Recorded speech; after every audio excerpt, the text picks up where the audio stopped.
राति 10 बजे राति बाछो अड्क्यो भनेर जानकारी गराउनु भएको थियो र यहाँ चाहिँ जाँदाखेरि पानी फोको मात्रै भएको कारणले गर्दा निकै टाइम दुःख गरेर बाछीको जन्म भयो। निकै टाइम दुःख गर्नु पर्यो, झन् आधी घन्टा 45 मिनट चाहिँ उल्टो भएको कारणले खुट्टा मुनि टाउको पनि उदै पसेर चाहिँ अप्ठ्यारो भएछ क्या।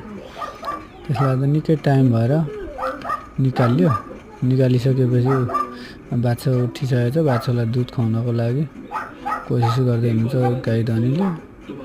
अनि हामी चाहिँ त्यहाँनिर अब राति लाइट पनि थिएन है, लाइट पनि नभएको गोठमा फोनको लाइट अनि अर्को यसो चार्ज गर्ने खालको लाइट त्यस्तो काम गरेर दुःख गरियो।